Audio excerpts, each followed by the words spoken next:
Welcome to Moss Marketing Mondays, I just want to get an intro again. aka the M3 Podcast. Brought to you by Moss Marketing Group, bringing you everything marketing every Monday. Stay tuned for marketing tips and tricks you can use today. The M3 Podcast, marketing knowledge to help you succeed. Let's get started. Welcome back to the M3 Podcast. So this was actually the second one that we've had to restart.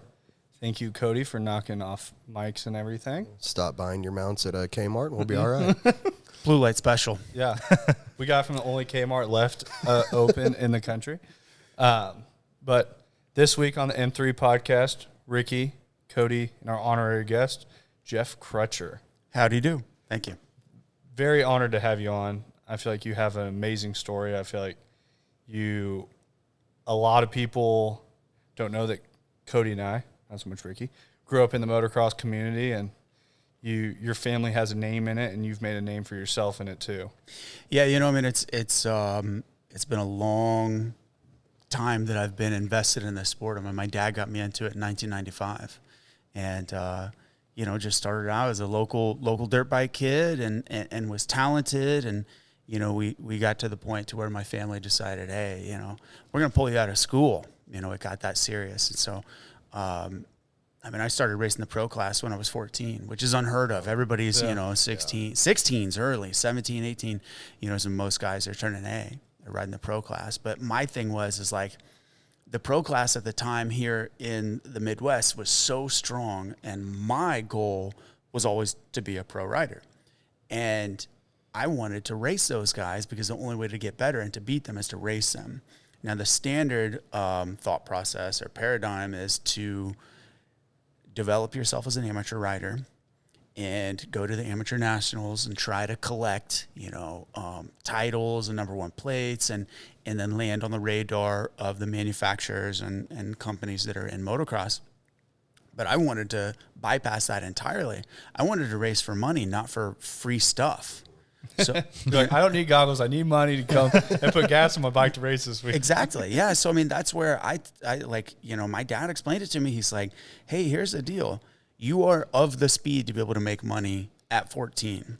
Like, you might as well go for it now. And then whenever you do turn pro and race outdoor nationals, which you can't do until you're 16, then you'll have 2 years of racing the pro class, or locally in the A class. And what a learning curve it was, and It's a big jump there. It's a big jump. And what's wild about it too is, like, I think about it now where I'm at, and I still race for money, and I still race the pro class. But like, next year is my 20th year in the pro class, and I'm 33. I don't feel like people understand what a long run that is in the motocross space. Yeah. Most motocross racers race dirt bikes as a whole for 5 years. Like, that's the average career span is about 5 years. If you make it past that 5th or 6th year, odds are you're going to be a lifetime rider.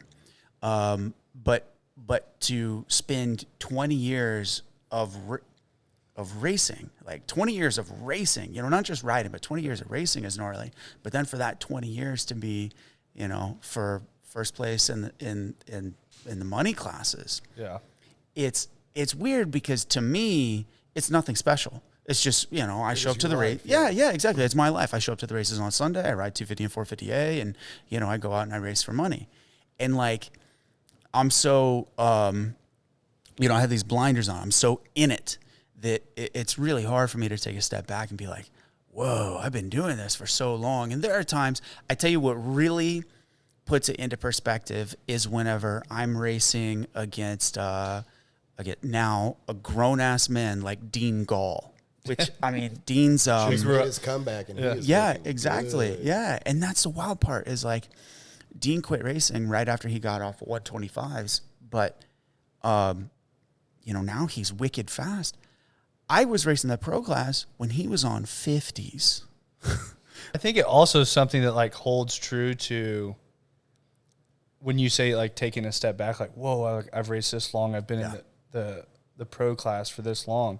Like, the amount of kids that have stepped into the space that, I mean, majority of people don't understand being at a Missouri State race, that no class is every single person there watching except for the 450 and 250A class. Yeah. And it's like those pro levels, and those kids are like, that's going to be me one day. Like, every kid there, that's who why they you're want. there. That's Exactly. why you're And there the same thing Sunday. with the arena cross, same thing with watching TV, watching all this stuff. Like, people travel nationwide to go watch these races of something that most of the time it's a family with a child, and even with females getting into the sport nowadays, like, it's a son or a daughter that's like, that's going to be me one day. Yeah. And I was that guy. I mean, you know, the three of us were. We were all that guy at one, or that kid, you know. You feel left out right now, don't you, Ricky? A little bit. Yeah. A little lost here. We'll circle back to that. But, cool. Yeah. But yeah, I mean, really where that realization came into mind is, so in 1995, I went to my first PJ1 Super Arena Cross at the Kansas Expo Center in Topeka, and I raced the 50 class with Tanner Moore and Alex Malott, and we raced until, you know, Alex passed away last year, and then Tanner, he kind of quit racing 4 or 5 years ago, whatever it was. But like, I mean, we always from 1995 until last year, you know, I had been racing one of those two guys for my whole career.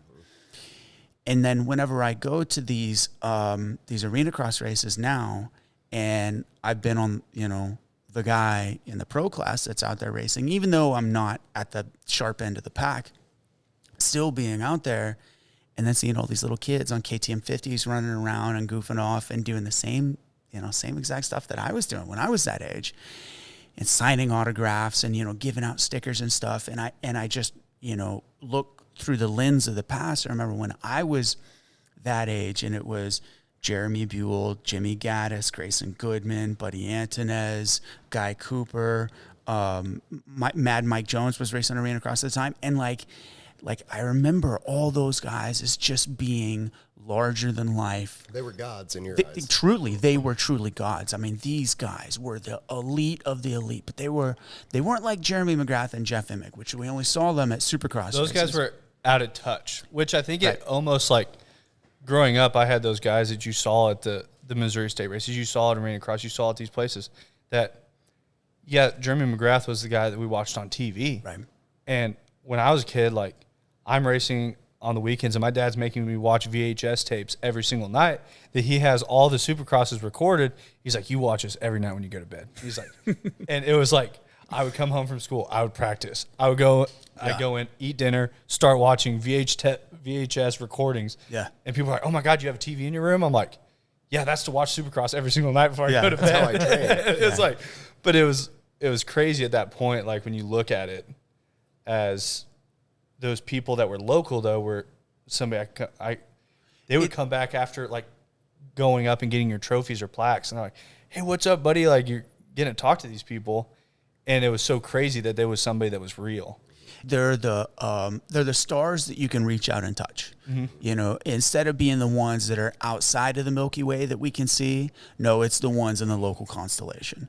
And like, that's something that I incorporate as part of my race team is, you know, and we're kind of fast forwarding here, but with the race team that I have now and doing arena cross, and then we're branching out into Supercross next year.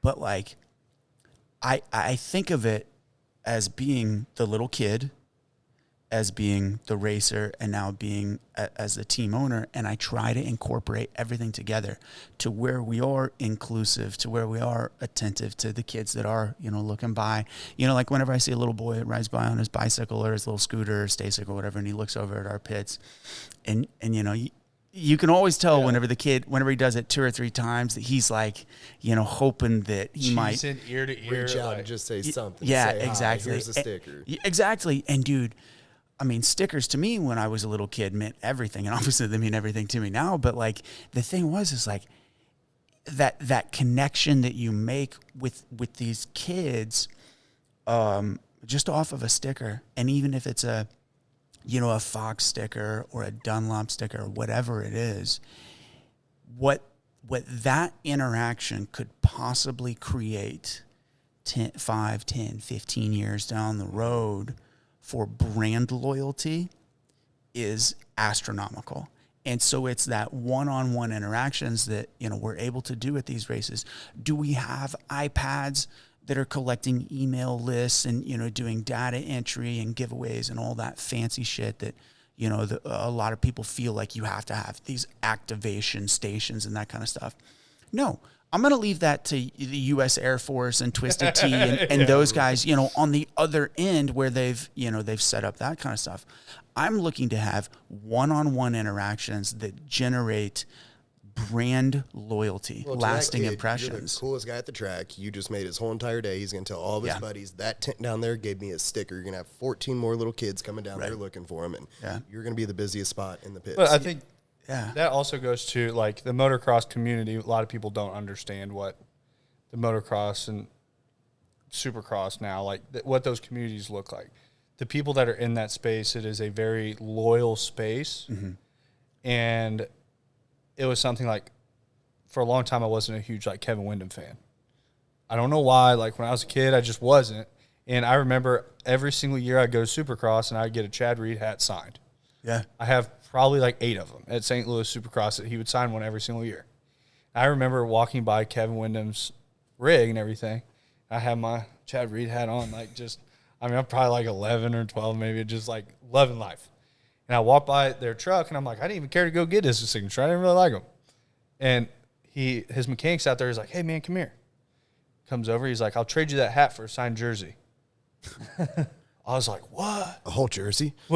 Which thing after that, I was like the biggest Kevin Windham fan ever. Like, on something like that one thing. And that was the mechanic that did. The mechanic stops me walking by. Which would have been Ali Seymour. Which is the guy's name. Kevin Windham comes, he goes over, walks into like the big, huge motorhome that's sitting right there. Yeah.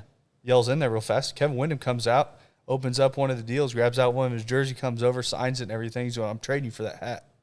So he took my signed Chad Reed hat. Converted you, though. But he did. Right? It's like one of those things. Every year after that, I went in line for Kevin Windham. That's so awesome, dude. But it was just something that was like, that one thing just changed my perspective. Right.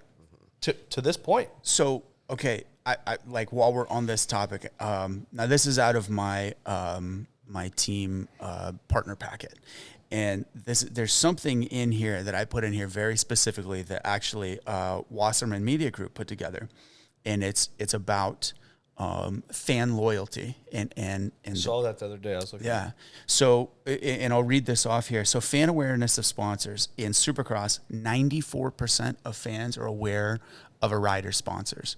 And then to go down the list and compare it to other sports, so PGA 87, NASCAR 86%, MLS 83%, MLB 71%. Wow. So to put it into perspective, I know who Ryan Villapoto's sponsors are. Okay, I know he was always Monster Energy, Kawasaki, Pro Circuit, Thor, etc. Right?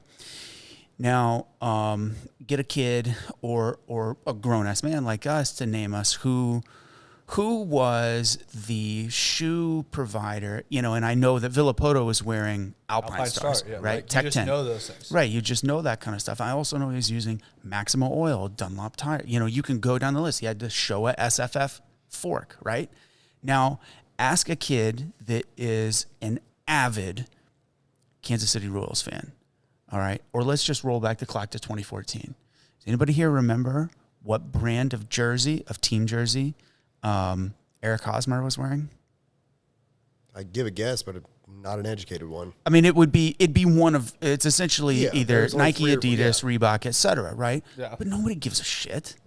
Nope. And especially whenever you go to the store and, if you're at Kohl's or Dick's or wherever that you're getting, a replica jersey, what's funny is it's not likely to be even the same brand. It might be Majestic or VF Imagewear, which is Lee, or one of these other brands that has a license to create that jersey, but it's not even the same thing. Mm-hmm.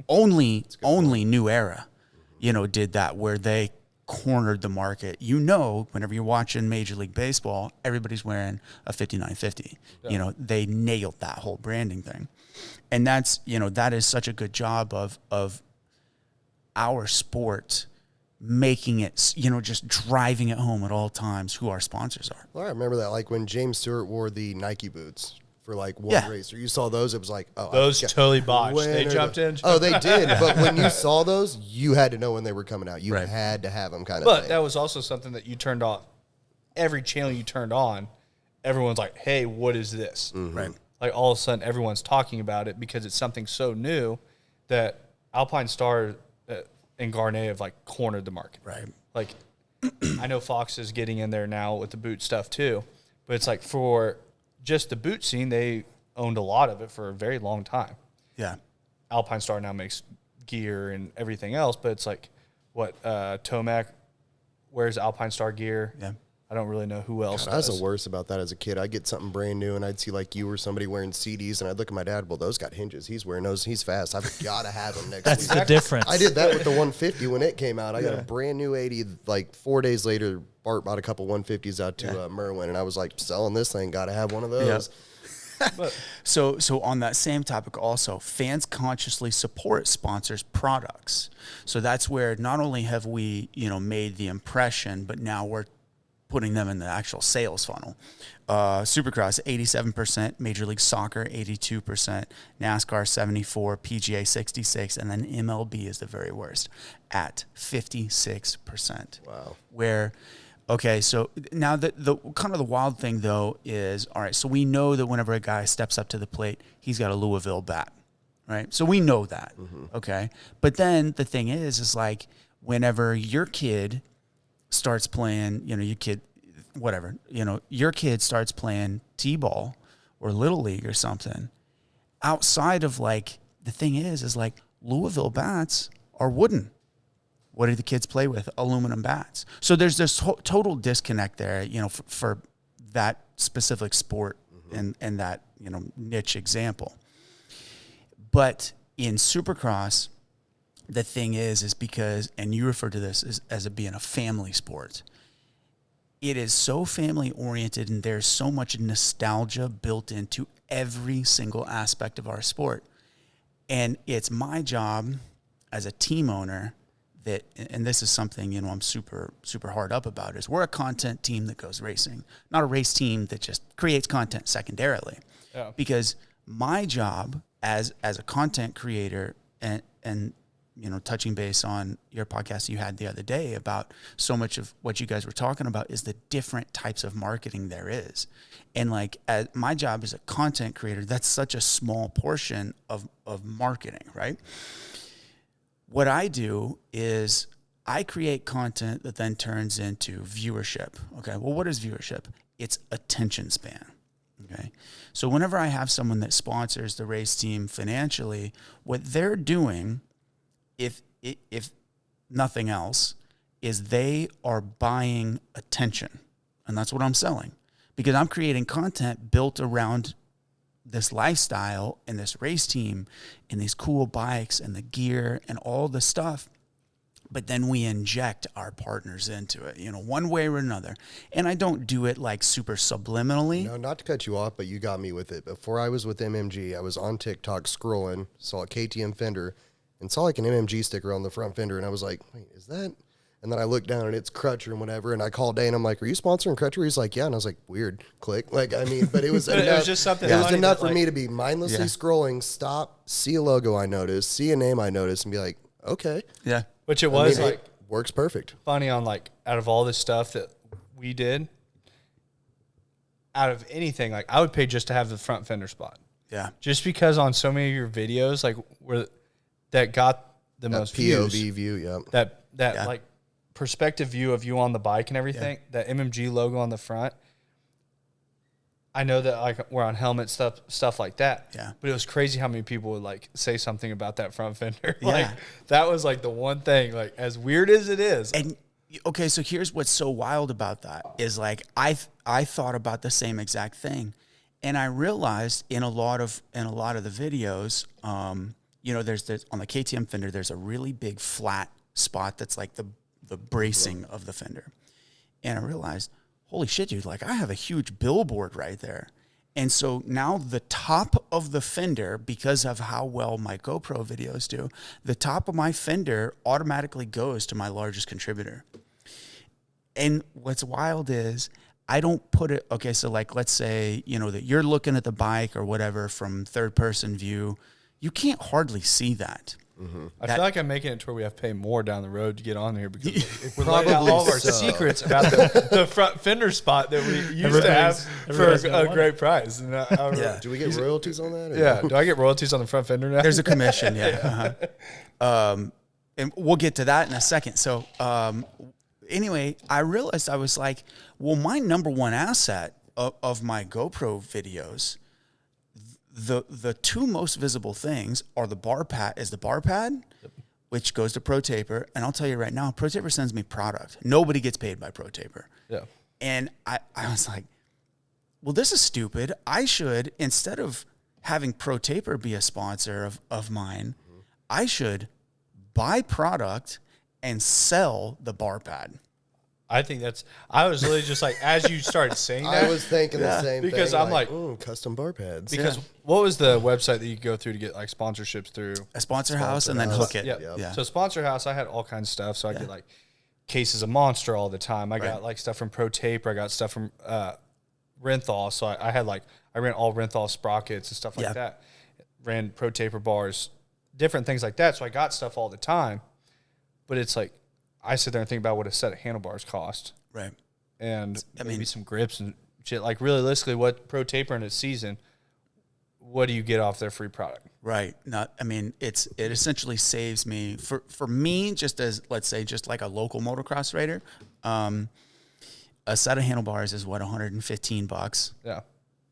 And I mean, you got to wad it pretty bad to have to go get new ones. Yeah. And now, and then, but the thing is you accept that contract on Hook It or on Sponsor House, and it specifically says you have to run our bar pad, et cetera. And so now listen, it's not like Pro Taper is going to come after me with lawyers or anything like that, but still it sets a precedent, of not having integrity and following through. But the point is like, I realize, well, it's actually worth more for me to buy product for, whatever product it is that we use for our handlebar provider and then sell that bar pad versus, giving that big yellow bar pad such an audience, and like. I think that's MMG's next move. I want to create like bar pads and we just own the motocross space and bar pads. That'd be dope, dude. Think about like everyone just out there with MMG bar pads. That's it. That's the only thing we sponsor. Now what I'm doing is that front fender piece, right? Well, you think of like whenever you're looking at a dirt bike, the logos always point forward or outward, right? Never backwards. That front fender piece, whoever's getting that, it's facing backwards now because it's strictly for that GoPro POV of first-person camera. Well, when you're on the track, nobody can read that anyways. Exactly. Unless they're walking by you in the pits. But how many videos do you post? How many views do they get? Yeah. And to that point, the thing about the logos is it's one of two things. Either a guy like you like seeing your logo on stuff, right? It's exciting for you. You're proud of that logo because it represents your brand. Outside of the GoPro videos, though, whenever that motorcycle is going by at, even 10, 15, 20 mile an hour, whenever that logo is this big, it doesn't mean anything because it's just a blur of color. I don't know, that's my deal is we've done a few sponsorships, different things like that. Yeah. But it's like people send us over like all the basic things. My dad's the same way. Yeah. Like I don't want the most basic option. Because nobody remembers the fourth person down on a motorcycle's side shroud guard. Yeah. Like, nobody's going to remember what that is. But you see a whole entire bike decked out in something, somebody's going to remember, that was the Celebrity Home Loans. Or like KTM the custom helmet. That's something you don't see a whole lot either, is doing the helmet wrap like you guys did. I thought that was pretty neat. And I didn't invent the helmet wrap. I don't know, probably Red Bull was the first one to really own the fully, helmet livery. But Kevin Moran's does a really good job with the helmet wrap. He sells helmet wraps race to race. And the cool thing is it's like $3,000 or something like that to get the helmet wrap. Plus you get the helmet also. So after the race is over, he autographs it and sends it in and then you get to put it on your mantle or, whatever it is. But that's for one race weekend too. That's wild. Yeah. But anyway, I mean, that's. So Ricky, Yeah. I feel like Ricky's over here, and I know his wheels are turning with all kinds of he's like, what in the hell are these guys talking about right now? So what are some questions that you have about just not knowing the race space and things like that to anybody that's listening that's kind of in left field? So my first question is, you said you kind of bypass the amateur part, right? Yeah. Is it just a pay to entry, or do you have to be qualified, or? Okay, so I'll walk you through the how that process works. There is so you start out just a mini bike rider, going to local races, and if you're fast, you'll start doing regional, bigger championship stuff, and then the amateur nationals, which is the best of the best. But you don't necessarily. There's a couple of them you have to qualify for, but for the most part, you just show up, you pay your entry, and you're in. Then as you continue to progress and you start, getting faster, again, you're going to keep going to those amateur nationals. Now you're on big bikes. And then there's for every, there's 2 different big bike groups. There's 250cc and 450cc. That's the engine size. Then you have expert or pro, expert pro A. Then you have intermediate or B. And then novice, which is C, and then beginner, which is very rarely is it called D. But it's essentially expert, intermediate, pro. So that's 4 different skill level classes that are separated for each CC. So if I have a 250cc motorcycle and I'm going to the motocross track, I'm going to race the 250 expert class. Okay, so you would start out by going to the 250 beginner class, because that's your entry level type guy. And then there's age classes and so on and so forth. But I mean, there's races everywhere. You can race all over the country. I mean, if you wanted to, you could race 52 weeks out of the year. Yeah. When you come up to most of the people that are racing 50s, 65s, 85s, stuff like that, coming through the ranks, they don't start over in big bikes. They're coming straight into probably intermediate level. Yeah. So a lot of guys will go through the amateur ranks, go into intermediate, and then they chase nationals. Deegan right now is he was at Loretta's and ran the fastest lap times at Loretta's in the intermediate class. Yeah. So that's where the prospects for all these national race teams are looking at those guys from. And that's something now that I have to do as a team owner, where I'm constantly scouting, but my method of scouting is more focused on those kids that are going to amateur nationals. They have a certain level of expectation that is very out of touch with reality. Because so many kids, they think, I'm going to go to Loretta's, which he referred to. Mm-hmm. That's Loretta Lynn, the country singer. She has a dude ranch in Tennessee. On that ranch, they hold a motocross race. It is the largest amateur motocross race in the world. And it's the most prestigious one. It's the hardest one to make it to, because you have to go to an area qualifier and qualify within the top 7 of your class. And then they take however many, so if there's 7 qualifiers, then they'll take 47 guys, and then you go to, or 49 guys, and then you go to the regional, okay? So then you have 49 racers, and they're taking 6 of those. 6 total? 6 total. Wow. And then there's... From each region. Right. And then there's 7 regions, or however it breaks up, and then they take 42 riders to the national, okay? So you have the top 6 guys or girls from every region, and there's 5, 6, 7 regions, whatever it ends up being, that then go. And then then you'll have the top 5 guys that are truly championship capable of winning that class.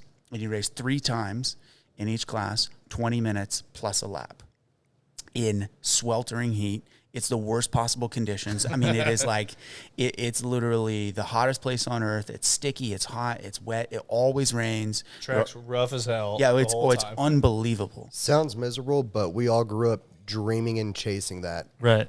Yeah. Led it for years. I think there's a video I never on made it. He never made it.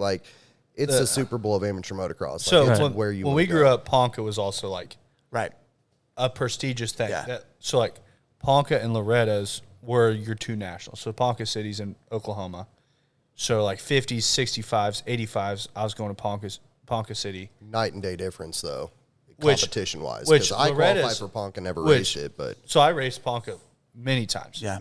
did very well there, things like that. But it was this Loretta's like shift turned into like Loretta's had much more of a prestigious like national level. All these big followers started coming there. That in the intermediate class, I mean, those guys were coming to pick out the Tomacs and all these guys straight from Loretta's. So it turned into this just bigger than life. Yeah, it's a full scale machine now. I mean, where like there are kids that are 13, 14 years old that haven't even rode a big bike yet, and they're signed to 6-year $1 million contracts. Wow. Yeah, to then ensure that whenever they do turn pro, all right, so whether it's Kawasaki, Yamaha, Honda, whoever it is, KTM, they will get scouted from such an early age.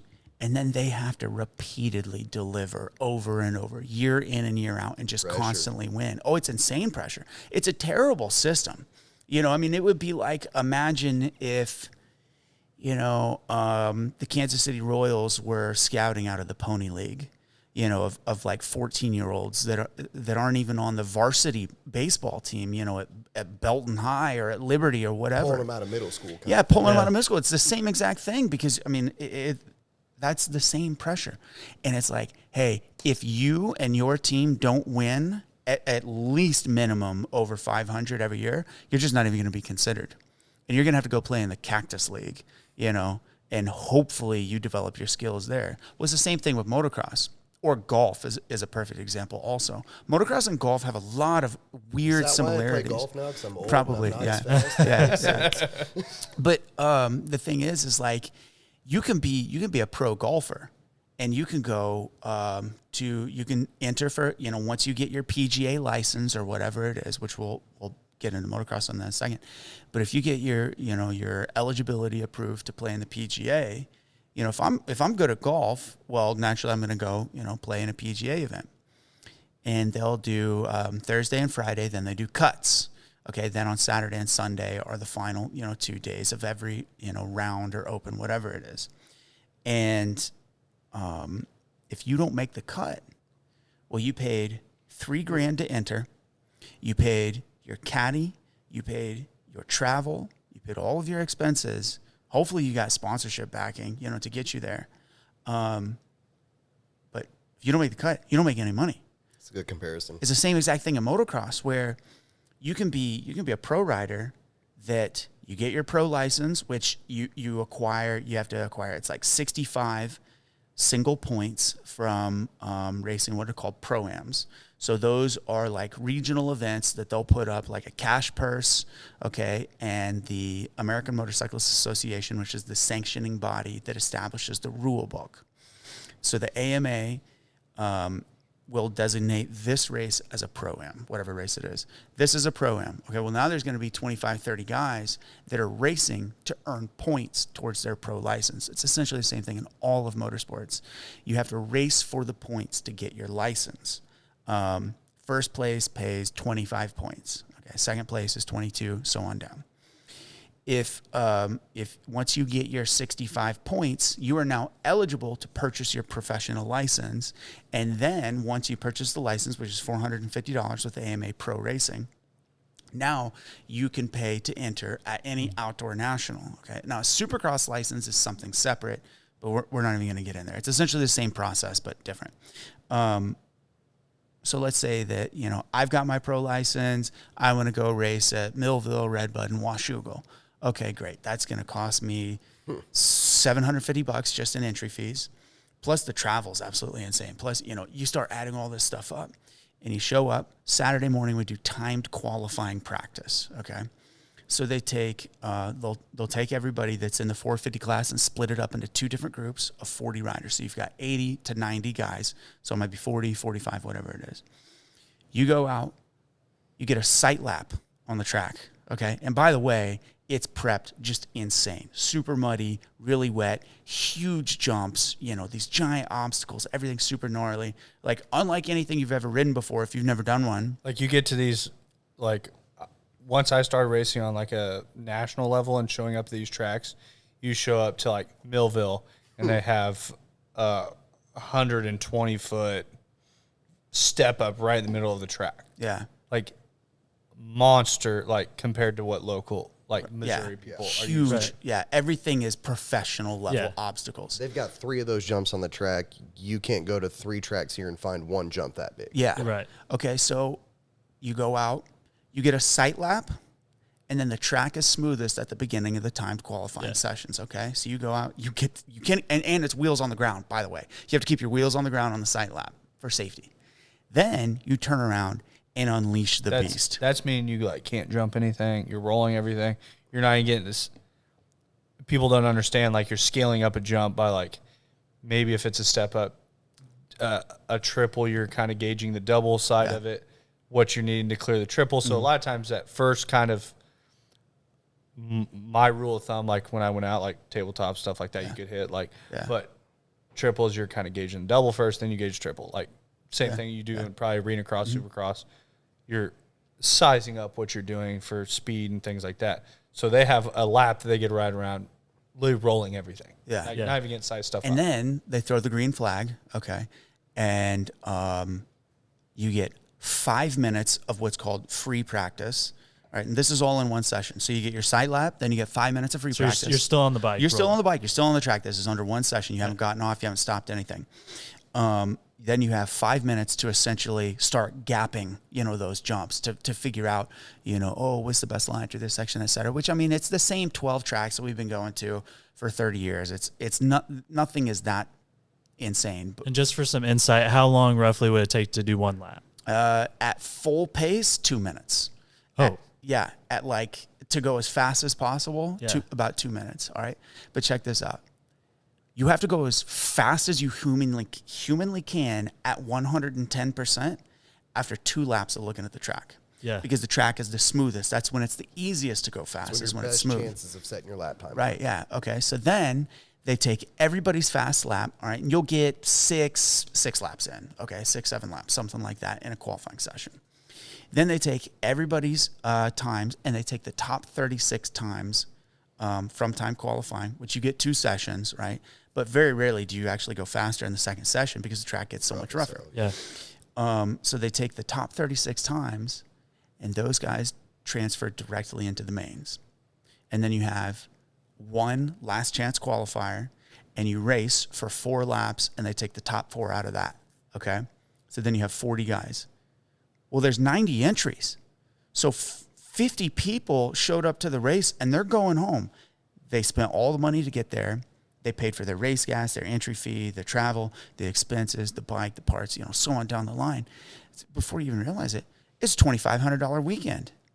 And you got to ride for 30 minutes. And you didn't even get to qualify. Yeah, and you didn't qualify. You're out. Sorry, Jack. See you next weekend. Thanks for the money. I will say that, like, I feel like I'm going to back up on a lot of this because I feel like he just covered so much stuff. Right, yeah. So fast. But it was motocross in general, growing up, I feel like does correlate to is not a cheap sport. But also, you have to say it is the cheapest motorsport. For sure. Yeah. Like, true. I mean, we're not going to go buy, like... I could see that. Right, outside of go-kart racing. Yeah. Yeah. But even then, if you're buying a shifter cart, you're still spending $10,000 on a shifter. Yeah. And it's like, it's crazy that with that comes, I don't know how far, 10 minutes, I don't know how far we're backing up. But when we're talking about those 13, 14-year-olds that are looking at these multi-million-dollar contracts, I remember being, 7, 8 years old. Oh, you were getting one of those contracts. But it was like, I remember being 7, 8 years old and talking, I got fully sponsored by Cobra Unlimited being on 50s. Yeah. So all of a sudden they're telling us where to be at these races. We have a 40-foot diesel pusher, 30-foot race trailer behind it. We're showing up with 50s, 65s, 85s, everything like that. And my dad's spending $500,000 a year racing motorcycles. Mm-hmm. It became to where at 9 years old, it was not fun. It wasn't. Sounds pretty fun. Yeah. Everyone looking from the outside in thought it was fun, but they don't remember. They don't see the getting cornered in a trailer. Yeah. That dad is not there to have fun. Yeah, Dad's like, do you have any idea how much goddamn money I spent for you to go out there and ride like that? Ride like a It's so crazy that when you look at it, my dad and I are closer than ever, but he looks at it, he's like, the way that I was at the racetrack was not fair to you. Right. And it's something I remember being at Monster Mountain in Alabama. Is huge amateur showing of motocross athletes all over the country. And I show up there. I am supposed to win. Like, when you show up at something like that, at that level, and you're sponsored by all these people, things like that, when you're showing up in those rigs, like, I have 12 race bikes lined up out there, and I go out there and I crash in one of my 65 motos, bend my bars up, crash again. Like, I come back, my dad knocks over every single bike I have, grabs the 50 on the tall stand, throws it in a metal trash can, and my dad didn't speak to me for like 5 days. Yeah. And I don't think people understand at that age, like, what that does. The amount of pressure. Yeah. The pressure that comes, but it makes somebody grow up so fast. Or it ruins your relationship with your parents. I think it can, but it's also like I look back at it of what I'm 28 years old and have done something in business that most people work a lifetime to do. Yeah. And I've had this progression in business, but I understand that everything's on me all the time. Mm-hmm. And I'm okay with the pressure. Yeah. The pressure of what I do now, most people are like, how do you do that? I'm like, that's not bad. Oh, it isn't bad at all. I don't have 39 bikes chasing me into a car and my dad ready to kick my ass at the pits. I think it's something that when I had messaged you about being on the podcast, something that so much that I want to like touch on was motocross is something that is so much a you versus you sport. Mm-hmm. That I think so many people get accustomed to playing team sports all growing up, and they can point blame to someone else. Yeah, I think that's a lot of problem. That's why I started motocross, actually. Now, with that being said, though, people that excel in team sports have personal responsibility. You know, they own their, you know, whether it's accolades or failures, you know, and that's something inside. Yeah, but motocross does not give you an option, right, to point a finger. Never. Yeah. So I don't know. I think I remember racing. Your dad was the one that my dad worked the gate with your dad. Yeah. At Grain Valley. I was like 5 years old, and I went out there and raced a XR50.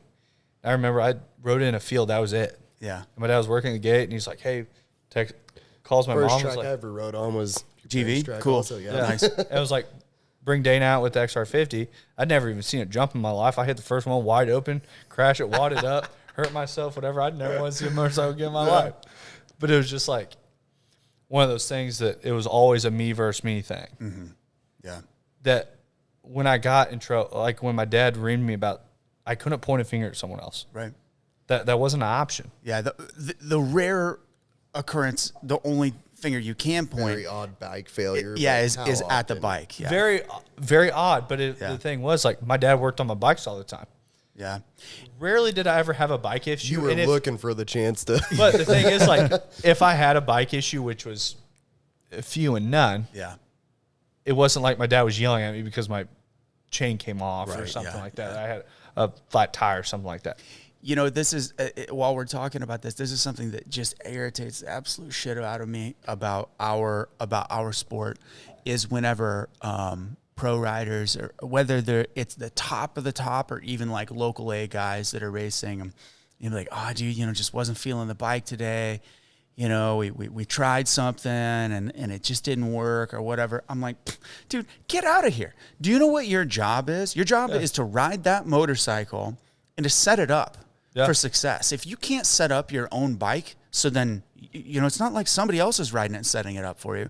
You ride that bike 7 hours a week. You should know how to set that thing up for different varying track conditions, whatever. But on that note, how many kids we grew up with, like Malat, that had the purple Kawasaki 65 that was 7 years outdated for everybody else. Right. It would dust everybody on a bike that was half as good. And love those guys. Oh, love dude, those guys. What was the other Tanner kid? Oding, yes. The Tanner Oding would show up at like on half Hill. a bike. Yeah. On half a bike. He had the Ricky Carmichael like 04 replica or something. Yeah. And I'm out there on like brand new Hondas, like in 2010. Like this is 2010, 2011. Like I'm brand new bikes out there, and this dude would come out and he's running like second all day, every day on my ass. And my dad is like, "Why is this guy even competing with you?" I'm like, "It's fucking because he wants to." The dude, but it's also something that hungry. I look at those things that like that kid Tanner had 10 times the skill that I ever had. Right. I had funding lot at of it kids like that that. made it to where it was possible for me. Yeah. If that kid had half of the funding that I had, he'd be racing on a Supercross track now. You know, I only raced Tanner one time at White Sands in 2014, and because it's your age, and there's that gap there where like I kind of departed local motocross, and I wasn't paying attention to the kids, and because I was so focused on just moving forward, that like I had never heard of Tanner. And it's so funny you bring him up because that's somebody that, was a rival for you. And then one day I'm at White Sands and this kid's on my ass, dude. And I remember he passed me in practice and I was like, dude, he didn't wear knee braces. no. I think he raced in tennis shoes. I remember the dude's helmet was like 70 years old, and he just blow patched, and you're like, what the fuck am I doing wrong? Yeah, he's wearing like 3-year-old Troy Lee gear, some jalopy old non-matching helmet. jerseys. Yes, on this, Suzuki just going bananas. Yeah, he's the only one showing up at like in 10. Everyone jumped over to 4 strokes. Yeah, and I know you're still in 2-stroke game, so I mean I love that. Like you're also on 4-stroke too. Yeah. But it's like he's out there on this old ass like 250 that like. And motocross is so much a it's mental. racing a Ford Focus against a Ferrari. Right. Just to give you an idea. But it's just like how this dude talented the shows kid up was. and it's just like he had so much just natural talent Right. that you can't teach someone. And balls the size of bowling ball. I mean, Yeah, and he would go out there and like Knobby Hill was just this place in St. Joe that like if we showed up there, everything else was rained out. Yeah. So if I ever raced at Knobby Hill, it was because there was nowhere else to go. It was Yeah. they never canceled. Like Yeah. my dad was literally at the point of like we're pulling the motorhome at the house in Kearney. We're hooking up the truck because the motorhome's not getting back out of the Knobby Hills parking not a lot chance. if it's muddy, to where it's like literally throwing bikes in the back of the truck and we're heading out just so you're on a bike this weekend. And that's like the only place I'd race this kid. And I mean, he was just somebody that I look back on it now and I'm like, I wish my dad would have funded that guy. Yeah. Like, just to see what he could have done with Exactly. it. If your And dad it's would have like- funded him and brought you to your house to train with you, how much faster would you have I mean, been? we had a full size racetrack at our house. Right. We had tractors, we had skid loaders. Like Cody and I are out there. I don't know, 14 years old. I'm in skid loaders, build new jumps, build whoop sections and stuff like that. And I'm like, I wasn't naturally gifted with all this talent. I worked really hard. Right. I had this work ethic that most people didn't have. Yeah. But there comes to a point when you can get that work ethic with a talent. Yeah. And you know what's so funny is like most kids that are well-to-do, like you were with your family, it wasn't like for you to have the work ethic and no talent is typically the exact opposite of how it usually goes. That's what I was getting ready to ask. So there reaches a level to where I'm sure there's a part in your career in mind where I'm not going to be a Supercross champion someday. Right. Like, when was that for you, or how does that sink in, or how did you deal with that? Because I know there does become a point to where, as a kid, I'm going to be number one in the world. And then you realize, oh, there's only like 5 of those, and they're a lot faster. Yeah. You know, There's just so many levels to it. it's so funny that you say that because I can't like pinpoint any one point in time where I realized, oh, I'm not, I was like, I need to give up on that idea or anything. Mm-hmm. Instead, I think what it was is my sight focused instead of thinking I'm not going to be the champ in Supercross or in outdoor motocross, but I can be Missouri State or I can go to Iowa and I can win this race. I was so focused on one race at a time that I was never thinking like championship level. My mindset was always, I know that I can get better. And to me, it was all about that 1%. And I still think about this. Am I progressing as a rider? No. But I'm still every time I go ride, my, let's say, arsenal of ability gets sharper. Gotcha. But on the opposite side is that my willingness, let's say, okay, here's a perfect way to put it. The sword is sharp, right? And every time I ride, it gets sharper and sharper. But my willingness to unsheath wield it. to even unsheath the sword gets smaller and smaller. And that's just maturity and age and realizing, if I'm in the war to, have this race team or something like that, and realizing where and what the big picture is, it's so much easier to keep keep those cards, at where you your draw waist. the line in the sand of risking Right. it or having fun and being That's right. competitive. And that's simply risk to reward. Yeah. And with You realize age, that reward that you thought was there whenever you were sending doubles that you shouldn't have, Right. probably isn't there anymore. it's long departed. Yeah. And so like to that exact point with arena cross, I realized, after, so I did the 2020-2021 season. Whenever I did that, I set out for on-track results. I wanted to go fast. I wanted to do good. And I ended up getting 5th overall in the championship. Mind-blowing. Never did I ever think that I would end up getting 5th in that series. Awesome. Then I grow the team. I double down. I add another rider. We really start collecting a little bit more money, doing more for our, our partners and sponsors. And I was so invested into, instead of going fast on the motorcycle, but the operations of the team, that like whenever it came time to get out on the track, I had to take off the team manager hat. I'll tell you guys a funny story about taking off that team manager hat and then putting the helmet on and just turning it all off. And whatever the bikes were set up or whatever shit happened during the week, or, this guy didn't come through or that guy, pissed me off, whatever it is. I have to take all of that out of my mind, and then I have to go out and ride on a pro level. It's a hard hat to flip on. That's exactly right. Yeah, I mean, it truly is a light switch that you just have to go stone cold Steve Austin, and just turn it all off and just be prepared to go out there and just, in arena cross, it's essentially a contact sport. It is. I raced very few arena crosses, but 100%. Yeah. Like it is. Yeah, Dane drugged me to watch you this last one at Kansas City. Yep. Yeah. Watched you, and then I was sitting there, and I was like, well, I was supposed to come the next night and watch. No, I'm going to race it. Probably not the decision you should make after not riding for 6 months, but was one I made. Yeah. I literally watched your race. I'm like, God, I miss this. Okay, I'm doing it tomorrow. And started calling people. I'm like, hey, bring your van. I need a ride. And it's a lot harder than you remember it being, man. He told me, he's like, I'm going to race this tomorrow. I'm like, I'm not watching that shit. I'm like, I am not watching it. I'm like, I'm going to, you need to be at work on Monday. Don't fuck that up. Don't die. Yeah. Don't die. So I better see you on Monday. So what's so funny is that, at Topeka, okay, and I came in well prepared, and I came in, and I bring up Topeka because that's always the opening round of our series, and I was so much larger scale with the team operation, and then we go out for time qualifying, and I make it into the night show, and I don't know where I'm at, but I'm somewhere in there, somewhere 15th or so in time qualifying, and then I go out, and I made it through in one of the heat races just right away. I was like, holy shit, I didn't have to go to the LCQ. And then in the next one, I ended up actually, then the next race, I didn't make it through in the LCQ, I didn't make it through the heat, and then I went out in the LCQ and I ended up winning it. And a win is a win. And that's what, I have never been out at the spot in the sport where there's an LCQ involved. Yeah. But I know that, when you watch motocross, when you watch supercross, and the whole sport as a whole, when someone starts gaining that confidence, once again, motocross is 100% mind game.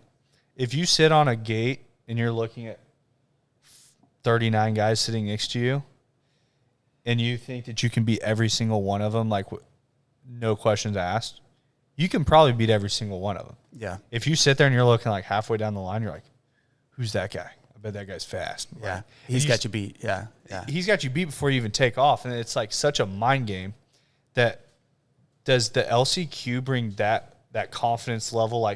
Because you see it in Supercross too, where these guys go in the LCQ, then they come out and they're in top 5 running. And it's so the thing about the last chance qualifier is it's my heat race didn't go right.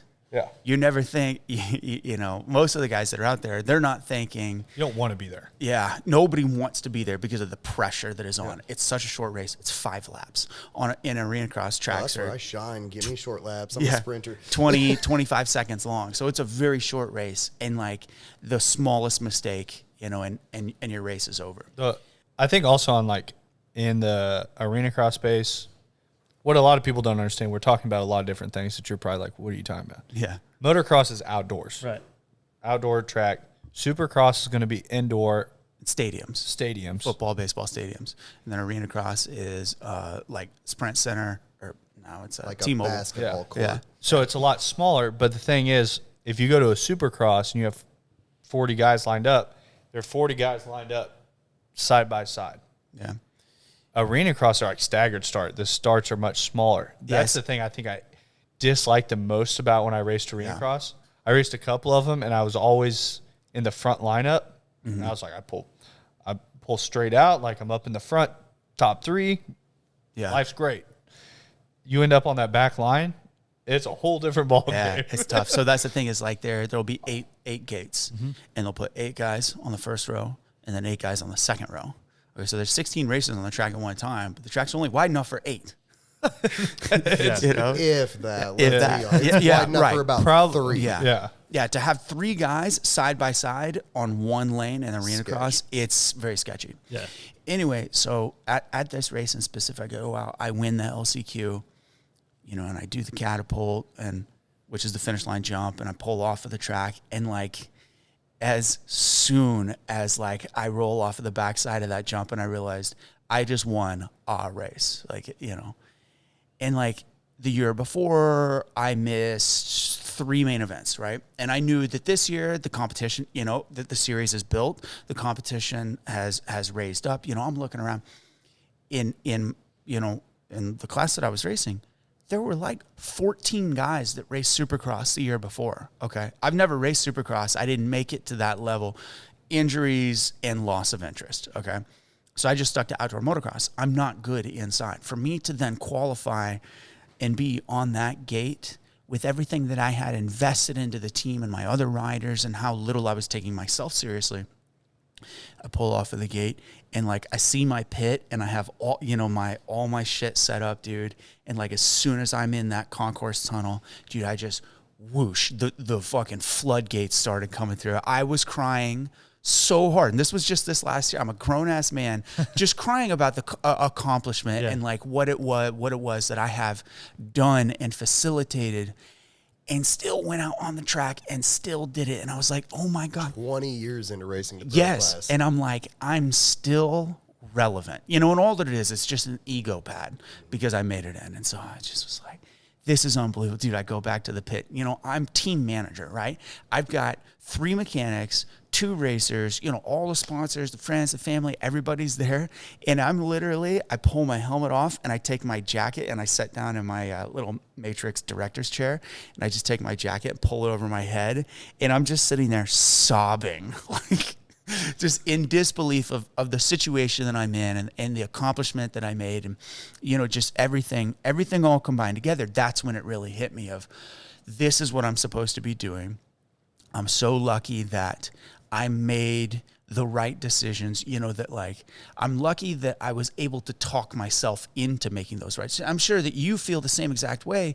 You know, sure, once you put that sticker on the wall and you've got this office and you got everything in here. Yeah, he cries like 3 times a day. So. All the time. Yeah, but I'm sure it was like, it was one of those things that it was very signing on space. Like, yeah, that's a big move for business owners. Like, something like that, that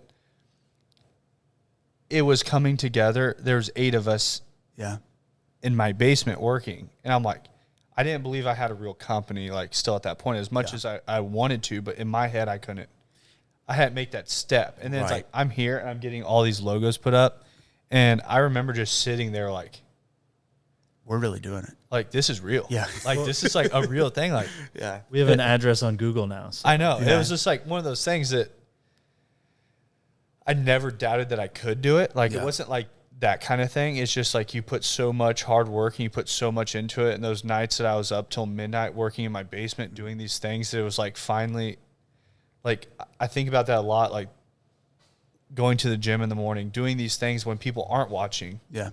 To what, when people are like, oh, it must be nice. Like, that's the thing I hate the most is that's like the success iceberg that we've all seen, that meme that of, little like little bit above and like you don't see this, and it's like I've never wanted to really like talk about that stuff. I have people all the time like, hey, what are your guys' goals, like this and that. Like, I don't really tell people. It's pinky in the brain. It's literally world domination. Yeah. But it's funny, like one of those things that like people ask us about it all the time. It tends to be like probably my most asked question. Yeah. They've seen what we've done in 2 years. Like, what's your end goal? Yeah. I'm like, I'm not telling you. So I notice he comes in here and writes the time. Do we have a time limit? No, that's whenever just we're Okay. talking. Okay. Got it. That's Cool. just like, Yeah. No. we're not just Yeah. like so far off and it ends up being 4 hours. Yeah.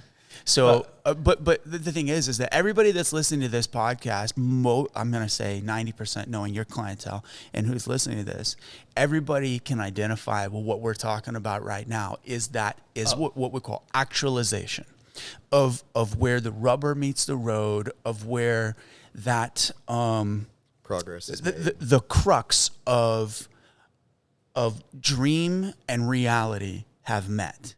But the scary part about that is it's like, like we're here. It's really happening. Your signature is on that piece of paper. Okay.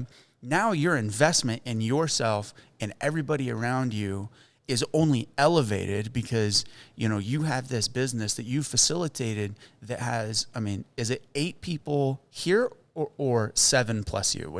So 8 total. Okay. 8 total. So, your dream is feeding 7 people, and it's like, and everybody that's listening to this has that same, realization. Same thing with me. It's, I've got these 2 guys. They're 1099 contractors for me, but still like, the guys that are racing for me, their livelihood depends on me picking up that phone. Life changes a lot at it's that like, point. Whenever Jordan Belfort goes on his thing, if you're behind on your rent, pick up that phone. That whole speech that he gives in Wolf of Wall Street, it's like, obviously that's a caricature of reality, but like that speech is so, it connects with people, especially in business ownership so much because it's real. It's like, whatever the fuck your problem is, It doesn't matter. Yeah, it doesn't matter. You still got to put the work in because whenever you put that manager hat on, you're responsible for yourself and everybody that's, that depends on you. Whatever we say, they're below you or whatever it ends up being. But that was kind of my deal. Like when we had the signs going up and everything, that was a couple hours that it was just so real feeling of like this, like bigger than me thing that a lot of times people don't really understand what that is. Yeah. And I'm not doing it for me. So I'm doing it for the people around me. And it's like, and also when this, like, I have people all the time, like, how have you done what you've done? I'm like, I haven't done anything. The people around me are what make this go round. Like, right. They are the ones that deserve everything. It's like, just like a football coach, he's not the one out there playing football. Right. He's the one making sure the plays are correct. In the right place at the right time. Correctly. They're doing all this stuff, but they're the ones with the talent. Like, I'm not going to say I'm the one with the talent that's doing all this stuff. And like, I meet with people all the time. They're like, oh, this is great. I'm like, yeah, thank him for it. This is great. Thank him for it. Yeah.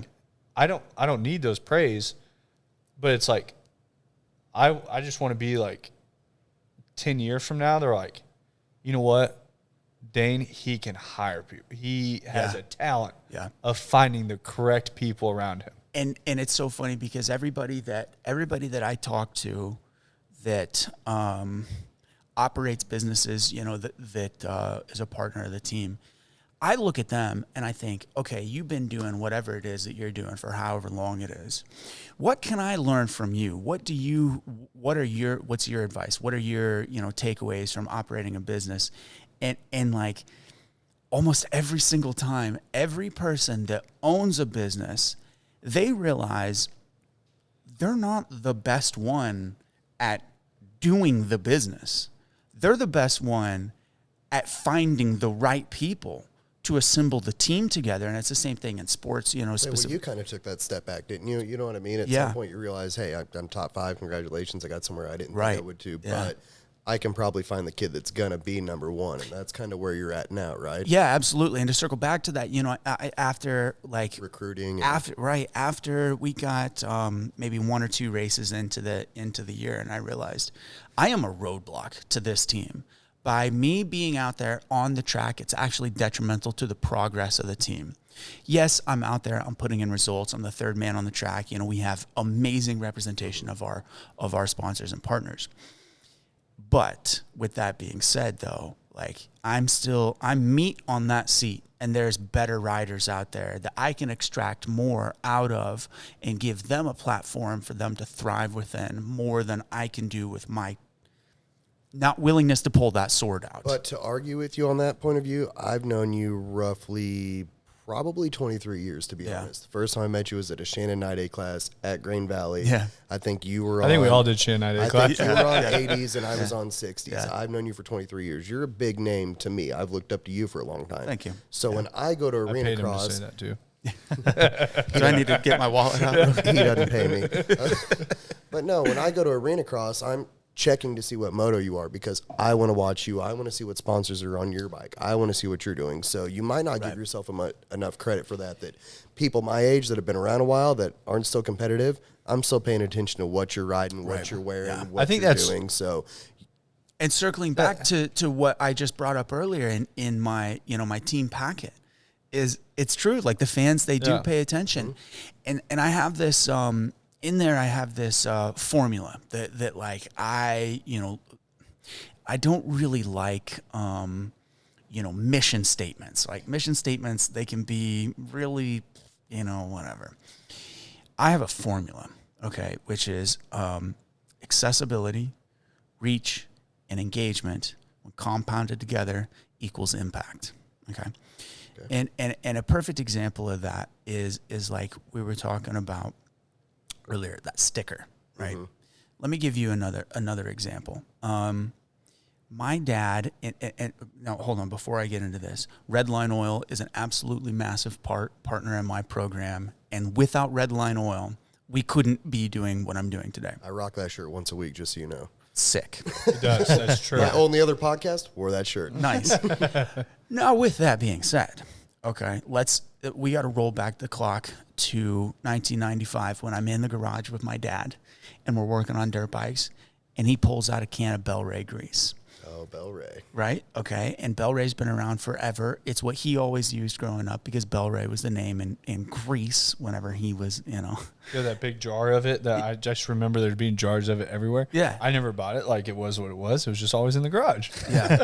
But like I remember this one thing in specific where my dad was being silly and he took a scoop of grease and he was like, "Do you dare me to eat it?" And I was like, "Yeah, do it." Dude, and he goes and does a big old lick across the grease. Now, I'm too young to understand that like a wet tongue is not going to pick up grease off of his finger, okay? And then he like hits it with his thumb, and I'm just in shock that, oh my God, my dad just ate that grease, and he hits it with his thumb and turns around, shows me his fingers. There's like no grease on it, but I can't see that it's all balled up in his hand, right? So I had this silly memory of me and my dad. You just ratted out his only magic trick. Yeah. So I have this silly memory of me and my father that's built around Bel-Ray, okay? Now, roll, all the way forward to where I'm at now, I have always kept a can of Bel-Ray. I will reach past the Maxima. I will scoot aside the Motor X. The Silcoline. Years of better technology in it, I'm sure. Exactly. Yeah, it's just grease, right? But I have this emotional attachment, okay? I can generate the same type of brand loyalty through that interaction, that I have with my dad that we can at the motocross track by being those stars that, the kids can reach out and touch. So that's leaving an impact. And the thing about impact is it is really hard to undo that. In a perfect example, I just had this conversation, we weren't recording or anything. I had this conversation with this guy. Actually, what's funny is I was pitching them on something.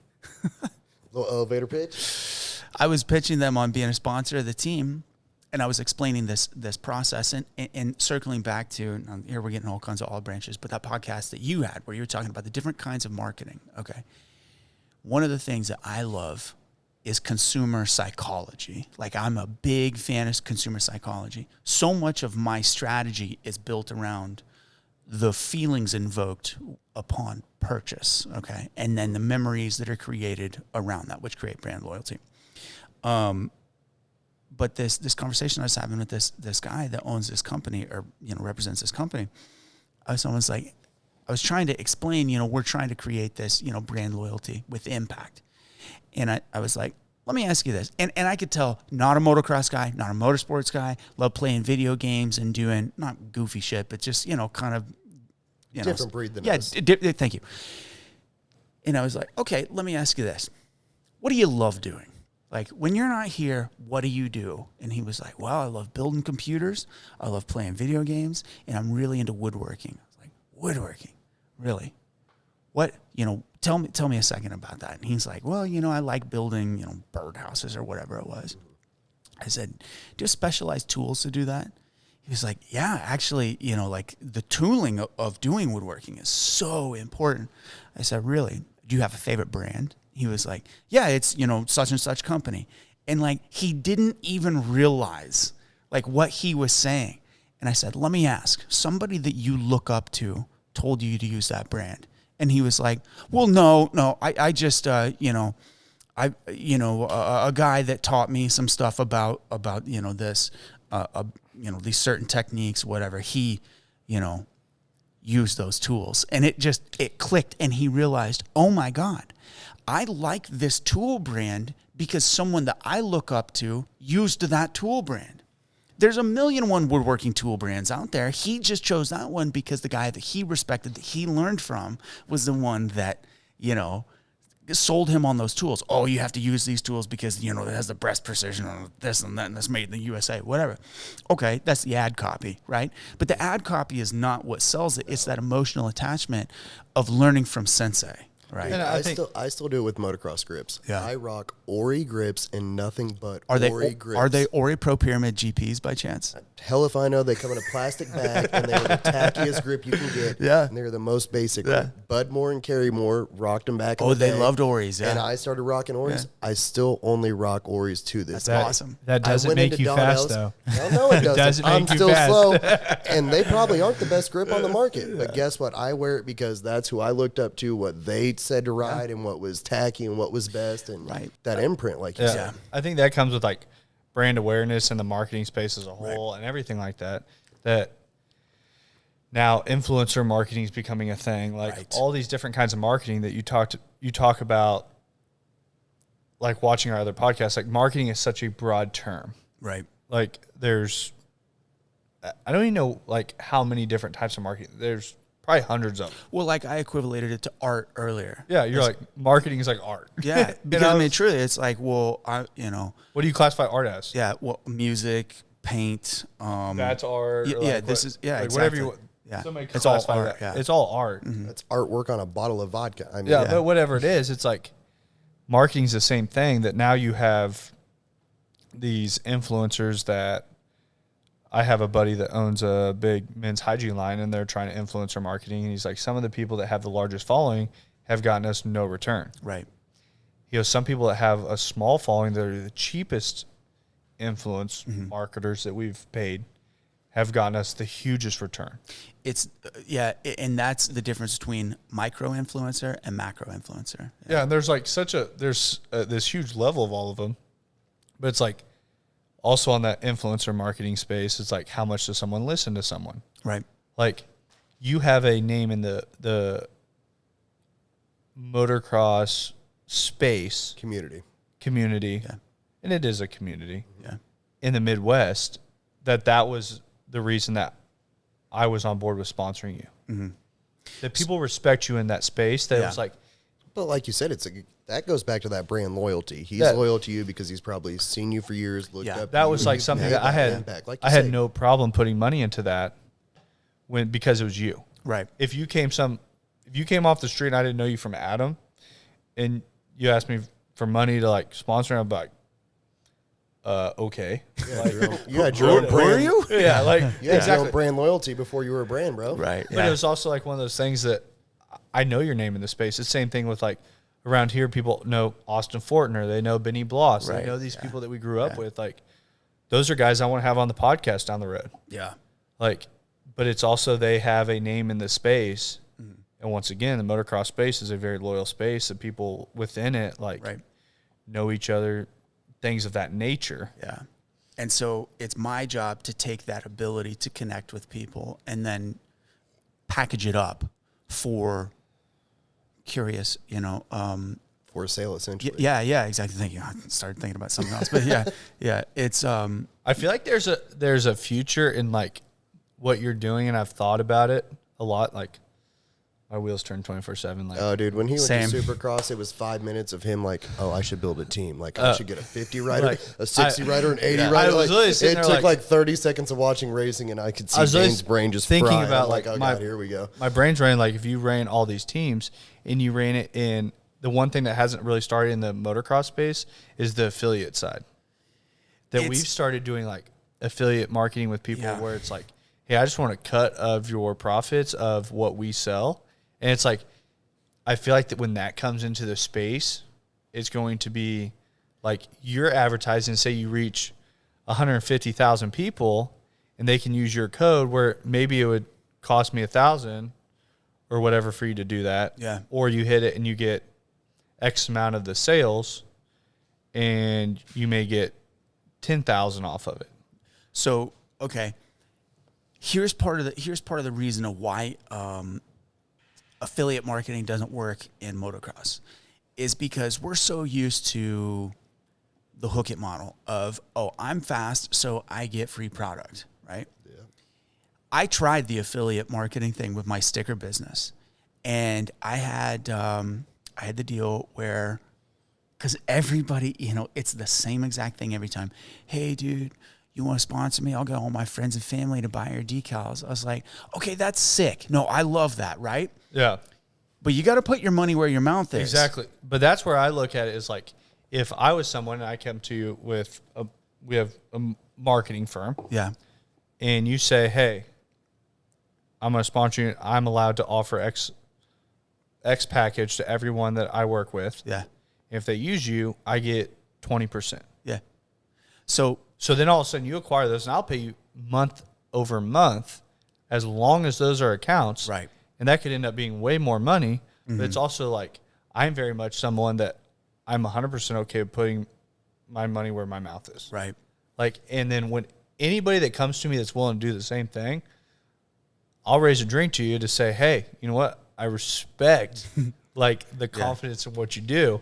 And I have literally zero issue. Anybody that ever comes to me with something that is like putting skin on their back, I'm like, let's go. Like, So I tried this with the decal deal, and check this out.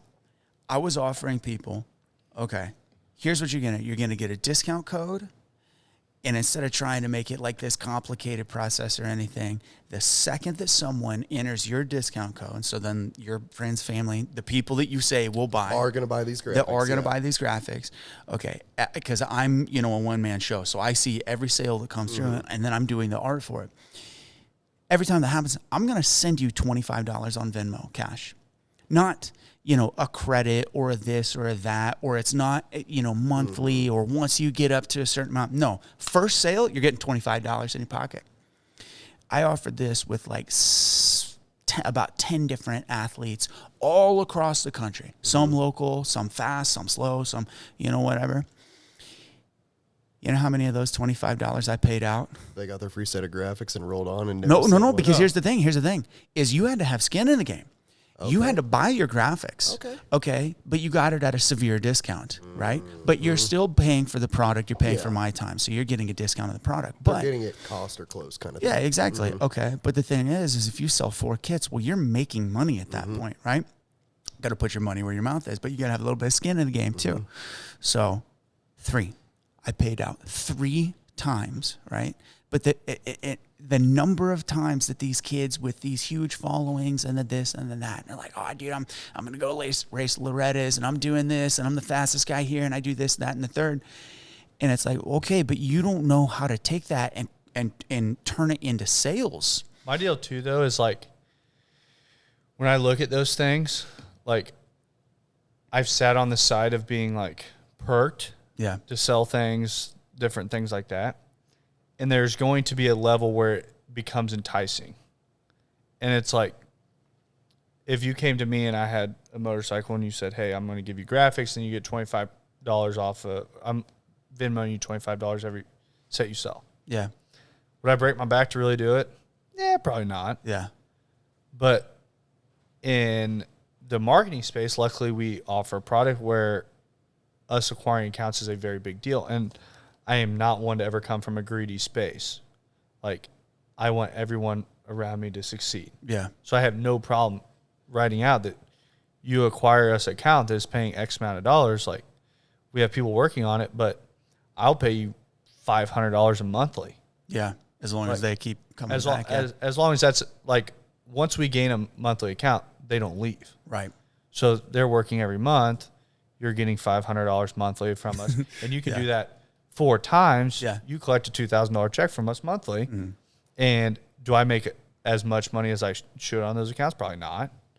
But those 4 accounts are probably going to tell some other business owners that they know. Right. So it snowballs, and that's like what our company has done so fast is snowball off of it, of us not having that greed, where I'm much more open to giving away that what we would call profit to just acquire the accounts, where it's the rest of it covers everyone working on stuff. So I don't make any money on that account. But I'd rather give that money to you and have 4 accounts that maybe tell someone else that I don't have to pay you on that Knicks account. So I can make that money on the Knicks one, but then now you're making $2,000 a month. You're like, hey, you know what? These are my dudes. Yeah. I'm telling everyone about them. I want to get paid.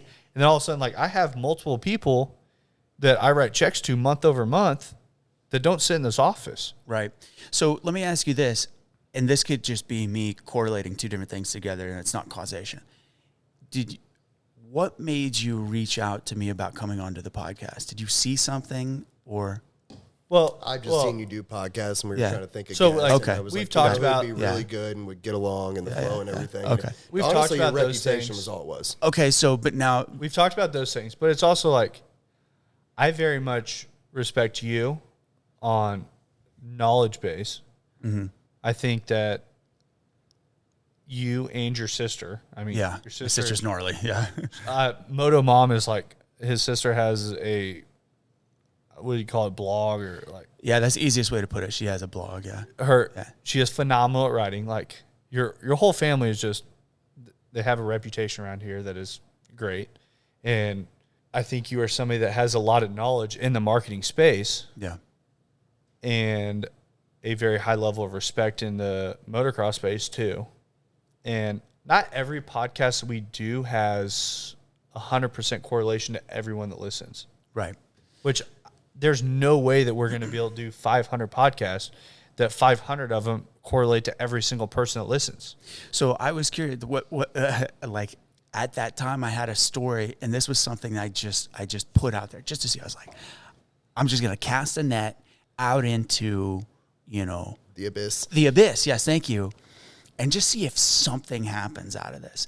And this could just be, my girlfriend's really into this hippie shit where she's like, it's it's not setting intention or whatever. Manifesting? Manifesting. Yeah. Thank you. Oh, you got one of those girlfriends too? Look at Ricky dropping just straight knowledge. He's like, Yeah. I'm here for when you don't. I've got Nice. rocks on and Yeah, stuff. that's what is that? That's, what is it? A dead eye or something like that? Yeah, or evil eye. Yeah. Evil eye. I guess we'll let you guys podcast on that side of the couch. Yeah. We'll podcast on this side of the couch. So, I put a story up on my personal and then the race team account, and it was just a black and white photo. And what's funny is it was actually something that I started developing for EVS. It's this thing that I'm going to do for EVS where it has this very specific overlay, whatever, featuring EVS product. But I was like, dude, this is sick, and like I can just use this as like a template right now. I'm just gonna see, what kind of reaction I get. Put it here and there and see. Yeah, what exactly. Does. And it was about it simply was just casting the net of finding new sponsors, right? And it said, I can't remember. It's like a referral. Yeah. Okay. Yeah. It's a thing. Okay. So it very plainly said, if you can bring sponsorship money to the team, you will get a 5% revenue share, regardless of what the money amount is, which I have a minimum threshold for the race team, which is $5,000 to be a sponsor of the team. And that is to reserve your spot the same way that every other professional sports team does. The official marketing agency of CycleZone KTM. Okay. So that reserves your your spot in, your industry, then I'm not going to go to, down the street to, You don't have 5 pizza companies. I will Exactly, say yeah. he's pretty good about that too on that aspect, to where if we have a tree trimming company and we have another one that inquires, we're going to talk to the first one and make sure they're okay with it. Like I never want like exclusivity. Yeah. I never want anyone to feel like, Stepping on toes or I don't know. I've felt like that before in industries where I feel like Kelly Blue Book in the automotive space was a very big thing. Like they said they would come in like, hey, you're the only one that has it. You're the only Kelly Blue Book buying center in this area. Yeah. And now every single franchise store in the Kansas City and surrounding areas is a Kelly Blue Book buying center. Yeah. And they just straight up lied to everyone. And it's like, but it's also something that they know that they have that leverage in the space. So they just abused it. And it's like, I'd rather make less money and have people that really want to work with me instead of just being like having that name of just being like, hey, they just lied to me, but I still kind of need them. Yeah. So what's funny is like right at the, as that story was active, I thought, man, Dane must have saw this and he's got some type of idea cooking about revenue share, something like that. And I'm not saying that you do or don't, but whatever. But like then I was like, fuck, my chick's right, dude. I manifested this. Which I do have this. Damn it, baby, you're right. I do have this idea of. I've talked to a lot of guys that are racing sprint cars right now. Yeah, and a lot of things that are like coming fruition next year. That I would like to have a hand in a lot more of that like content space. Yeah. That we become into this like sponsorship kind of deal that isn't so much of like us straight up paying for it. Yeah, right. But we become a sponsor in a way that we run paid ads, we run content creation, we run all this stuff to bring 5 times what we would being a paid sponsor to bring a lot more to the table with our knowledge of what we have. Yeah. Which I think in the paid space we do really well. That it's the same thing. I trade it all the time on all kinds of stuff I do. I do it on wheels and tires on my truck. Let me do a pitch here. Would you trade a bar pad space or a front fender space for like we go to 3 races and just film 24/7, have old boy do some nasty editing, and then... So I'm not saying just in content. I don't want it to be something that's just in content. I think that we can create a lot of great content, which it's in a space that content is great. Right. And it works well. But I also want to be something that's in a paid space that brings knowledge to the sport. Mm-hmm. Same thing with like sprint car racing. Same thing with a lot of these guys that are reaching out to me. That if I write a check for $500 or I write a check for $5,000 or whatever it is, do I help out a little bit for that year to get to the races and things like that? Yeah. Do I bring knowledge to the sport and everything like that? No. Mm-hmm. Do I really bring to the bigger picture of what it is? Not really. Yeah. Do we have the ability to... How many times have you ever seen a sponsored ad on something motocross related in Kansas City? That's Kansas City specific? Or just in the Kansas City area?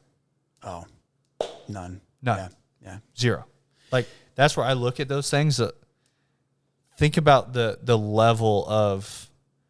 Then all of a sudden, you as a team are going to the Arena Cross Series saying, hey, I can bring X amount of people into this as a team. Yeah. Then all of a sudden, you start leveraging yourself as a team as a much bigger spot in the space. Like, I bring X amount of people in here. I know that I sold X amount of tickets to this event. You want me at these events, you need to pay me. Like, now all of a sudden, you start leveraging yourself, and I look at it as like, I feel like we as a team here could bring all this leverage to these individuals, teams, things like that, that brings a whole new perspective to the space that you guys have always been on the wrong side of the table. Right.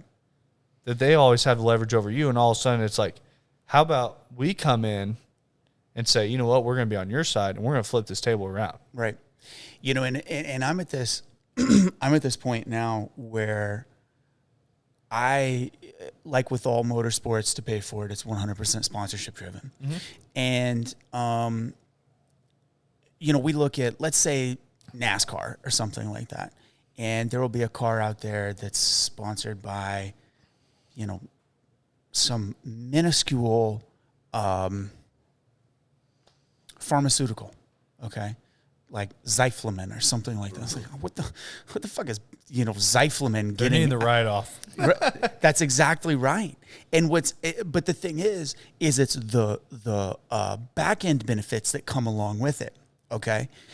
And this is where we were talking about earlier about this country club aspect. And this is something that I'm trying to curate together the same way that you want to do, like we were talking down the road about the people that come on the podcast, is this whole like network marketing of bringing people together that have a shared interest. And that's having that dog in the fight out on the track. And, like you having that helmet over there, it's a conversation starter, that kind of stuff. It's like, oh yeah, we have a pro rider. We have a pro race team, or, there's guys that'll put it up in their office. They'll have an autographed jersey or whatever it is. And it's the same thing how, like, whenever you walk into the doctor's office and they have a signed, Mahomes jersey or whatever it is. Holy shit. Yeah, actually, as a matter of fact, we did Mahomes' shoulder, or whatever. It's like, oh, well, that's a certification that you can't get anywhere else. Yeah. Is that athlete endorsement, okay? And that's another channel of what it is that I'm doing. And the thing about, like, our race team that, like, anybody that looks at us or sees any type of motorsports race team, it's like, oh, those are just cowboys, that are going out and they're crazy and everything. No, we're extreme sports, but we are athletic on a level that is beyond anything else. And the the amount of athleticism, responsibility, and balls that you have to be able to do this. I think number 3 is what a lot of people discount. Yeah. I mean, I'm nowhere near where I used to be. I feel like I was a lot better when I was younger. After crashing being 250 plus pounds, I don't have what I used to have. Dude, he didn't ride for like 4 or 5 years. We went to Grain Valley. I had still been riding a little bit. He had bought a brand new bike, did like 3 laps, and I thought, oh boy, was going to drop on the fucking track.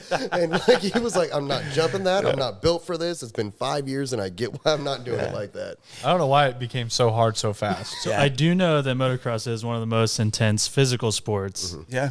This is my one contribution of information. Yeah. Because your heart rate's so high the entire time, and you're flinging around a 200 or 300 pound or however heavy they are pounds, bikes and your body weight. That's intense. So it's funny that you say that because, Polar, which I'm wearing this Polar wristwatch right now. Polar has really changed the game and made it and has made it so, apparent. And like Polar as a company, they're all in on motocross. Like they love motocross athletes because of what we endure and what we go through. And then whenever we upload our stats to our phone and take a screenshot of the Polar recap and then post it on our stories, and they'll have like, cyclists and triathletes and all these other traditional sport, type people that are posting their shit. And then we post ours. And it's like, whenever the dude walks into the room and it's obvious he has the biggest dick, that's motocross. Lay it on the table. Whenever it comes to, athletes, people that know, any athlete that knows what motocross racers do, they all are just like, you guys are insane. Like, we could never, absolutely never. I mean, it's like, I can stand at home plate, and let's say that, an MLB pitcher is throwing balls. Mm-hmm. If I swing the bat 100 times, I might come in contact with the ball, and I might be able to hit it past him, right? You put that pitcher on a dirt bike and put him out on a supercross track, you're touching me. And it's like you can't even balance on the thing, and it's like you can't ride 100 laps. And there's like, I dealt with in high school with people. I'd say the biggest thing for me was in high school. This kid, Ashton Hyatt, was a state champion football player. Yeah, he also did track and field state. And was also a state wrestler. He had a track in Kearney, went out there, and he rode 10 minutes and almost died. I rode like 30 or 40 minutes straight. This is back when I was in shape. And his mom and his girlfriend and his dad are like looking at my mom like, how's your kid still riding? He does 5 sports, and he's a senior. This is all he does. Yeah. And it was just that this kid was unbelievable, top in the school at 3 different sports. Mm-hmm. Couldn't even touch me. Yeah. Like, with a stick on a track. And isn't it funny? So remembering back in school when everybody else that doesn't ride, they just a huge puss. Yeah, and they're like, all you do is sit on it and turn the throttle.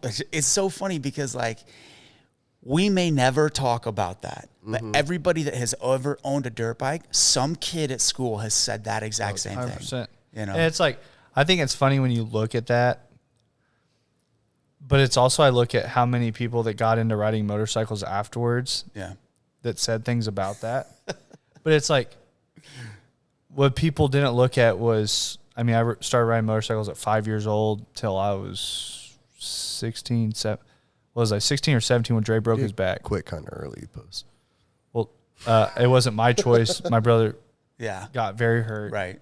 And you're just, Dad sold motorhome, trailer, every motorcycle we had within 30 days. Yeah.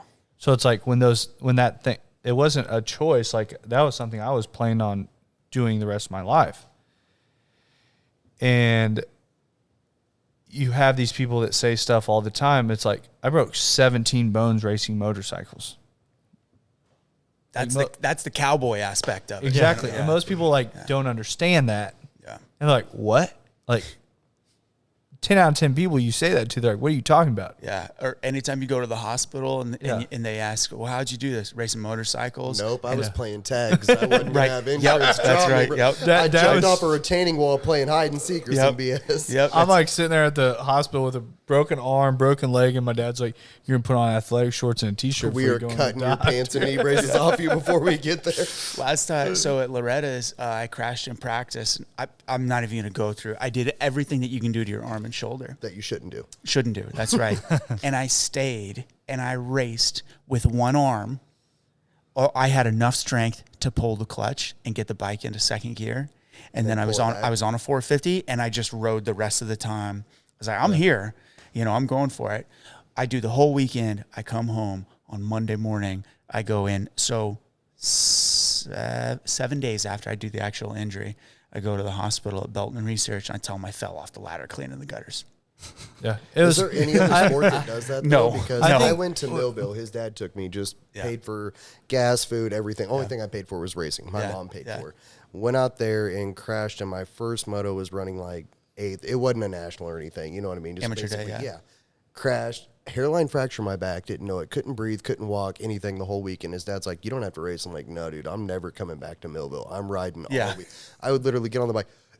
Couldn't breathe. As soon as I got on the bike, good to go. Yeah, because adrenaline still took over. finished like top 10 on it. It wasn't bad. But circling back to what I started to say earlier about like the team and the athletes and this insane lifestyle that we live. And we are, cowboys on rockets, right? Mm-hmm. To the average public. And the average person thinks of motorcyclists as one of two things: assholes on street bikes, lane splitting, or people on Harleys dressed up like pirates, drunk at Twin Peaks. That's the truth. But hey, I might be dressed up as a pirate drunk at Twin Peaks. But you're having a damn good time. Yeah, I mean. But the thing, like our end of it, I mean, we're more on the Power Ranger side of it, and it's like what we do is so insane. But our ability to market, through this lifestyle that we live, through content creation and taking this attention and then packaging up and bringing in sponsors and brands and doing athlete endorsements and that kind of stuff at like $5,000. Okay, you can't get somebody that plays for the Royals to pick up the phone for $5,000. I'm doing one-handed cartwheels, for $5,000. And our impact, and again, circling back to those stats that we rattled off earlier, fan awareness of sponsors, fan support of sponsors for motocross, it's in the 90th percentile. For Major League Baseball, 56%. Okay. That still blows my mind. I've never heard that in my whole entire career of racing those stats. And it makes sense, but it's surprising. And a lot of people don't think of it this way, but like my outlets, okay, is between my social media plus our in-person, at the events, the activation, those one-on-one, contributions that are happening to kids or parents or, people that are on the first ring of the sales funnel, the consideration part. If we can bring them down in, by doing essentially what I call bro science ad copy. Okay, and that's digestible, decipherable, first person ability to sell a product. For example, Factory Honda is sponsored by Weisco. Okay, they're running Honda spec Wiseco pistons in those factory bikes, right? They got the Wiseco logo on the side of the bike. If you're seeing it in line, right, and you want that Kevin Windham jersey, or, now it's Ken Roxon and Chase Sexton, you're standing in line, you go up and he's signing autograph. Hey, Ken, I'm thinking about buying a Wiseco piston. He's just going to look at you and be like, cool. He don't even know the logo's on the bike. What the fuck are you talking about? Yeah. Now, meanwhile, I'm at the races, and there's a kid out there, schoolboy dad's got a YZ125, whatever. He comes up to me, hey, Jeff, tell me about that Racer Elite piston. Oh, dude, do you know how it works? So it's a forged piston that has a single ring, and then, instead of having the compression ring and then the oil ring, instead of it's all done on a single ring, then they flip the thing over after forging the piston, and then they go in and mill the thing out and shave a bunch of weight off of it, so then the thing moves up and down inside of the cylinder that much faster. I don't even have a bike, and I just bought whatever you just sold me. I'm in. Dude, that was going to the track, and you had a pro circuit pipe and I had a stock one, and you beat me. He beat me because he's got a pro circuit. That's exactly it was right. kind of that thing. Yeah. I mean, There's your excuses, pal. There's your excuses. It was you that made I had those one excuses. KTM. You had 5 Cobras, and one of them was in a trash can. I don't want to hear it no more. But people don't realize it, and we can get past just the aftermarket part thing of it, but then bring in, I would love to work with BioSteel. Okay. Do you know about BioSteel? They're sold at Hy-Vee. Patrick Mahomes is sponsored by them. Okay. BioSteel, it is a sugar-free electrolyte drink. It's literally just flavored salt. But what I love about BioSteel is the packaging of it. It comes in a little milk carton thing with a twist off top, right? And it's recyclable, okay? It's not plastic. It's made out of paper. It's not aluminum, okay? So it's fairly earth-friendly. Kind of like that Red Bull you got. Kind of like this Red Bull that I have here. But the thing about the BioSteel is I would love to work with that brand, okay? I have a vertical, the same exact way that magazines have pages, right? The same exact way that YouTube creators have, that ad that's at the beginning, or their personal, sponsors, whatever it is. We have the same thing, but the thing that we offer above everything else is that one-on-one priceless interaction and reference. Again, accessibility. We're accessible, okay? We are engaging, whether it's through content creation or, like I was saying earlier, that little kid that rides by on his Strider in front of the pits that looks over, and one time it's like, hey, kid, come here. I got a Wiseco sticker for you. Bro, I'm 30 years old, and I was pumped when I went to Arena Cross, and you gave me a T-shirt and a fucking lanyard and some stickers. How sick was that? Yeah. I fucking wore that T-shirt once a week since fucking Supercross. This is something that I feel like we can go on for with days. Yeah. It's definitely something that there's no end in sight. And like I told you, I can talk for 3 hours. We're going to end up at like a 4-hour podcast. I definitely want to do another podcast with you. Yeah. And I mean, it's something that it just one thing leads into another and another. And it's even worse when it comes to being like motocross related, things like that. Right, yeah, because we can do old stories from back in the day. We could get into an old story that takes 15 minutes, and then it's like all of a sudden we're in another. Then all of a sudden, Ricky's over here, editor Ricky. He's going to be like, bro, what am I doing with all this stuff? Yeah, you've got these five questions here. Never even looked at him. Never even looked at him. I looked at him. I think I asked a half of one once. Yeah, so I mean, let's just do like they do on Pulp MX, the 100% tear-offs here. Like fast background story. I feel like we did that at the opener. Setbacks and challenges. So setbacks and challenges, obviously injuries. Injuries are... How many injuries have you had? More than I can count. So too high. Challenges. How do you balance working full-time and racing? Well, I work for myself. So what I do is I wake up at 3 o'clock in the morning. Okay. I wake up at 3 to 4 o'clock every morning. I brew my coffee, and then I go into my office, and I will grind out stickers, decals, emails, whatever it is that I'm having to do for my actual main source of income throughout the year, my even income, right? The same thing that I make the same amount of money. Bill payer. Yeah, my bill payer. Which is just custom decals mostly for motocross bikes, but I also do logo creation, a lot of the same shit that you guys do. Yeah. But yours are sticky. But mine are sticky. That's right. Yeah. So ours aren't sticky. No. Yeah. So I get to set my own schedule. Now, the thing about that, and I know you know this, Dane, is whenever you are like, hey, I want to go do this fun thing, but whenever you are the one that also has to run the company, well, that 3 hours that you took to go do that fun thing. That's why you wake up at 3 instead of 6. That's right. That's not exactly. Those 3 hours come from somewhere else. That's exactly right. So yeah. like this morning I had biggest changes you've noticed in your career, like racing, as like somebody growing up to racing, trying to go pro. What is the biggest like difference? The biggest transition has been in the last 3 years from going 100% about me. Actually, no, there's two things that happened. Mm-hmm. Number one, whenever I took off it's like that old, I can't remember who the president was, but ask not what your sponsor can do for you, but what you can do for your sponsor. When I put that, lens on, that's where I was like, oh my God, like I'm able to do so much more by starting the conversation. Yes. I can start the conversation by saying, what do you guys need help with? What's your next launch? That comes very much with when you start worrying about someone else's needs over your own. Mm-hmm. Sales becomes a lot easier, everything like that. That's right, yeah. Best advice for a beginner or someone looking to progress to that next level? Yeah. So someone either getting into racing or trying to make it to a race. Or and that can be in business and that can be in everything, not just... How about this? Instead of doing motocross specifically, because that's technique-based and that's really technical and boring. Whenever I first got here, we started talking about that book, The E-Myth, the entrepreneurial myth.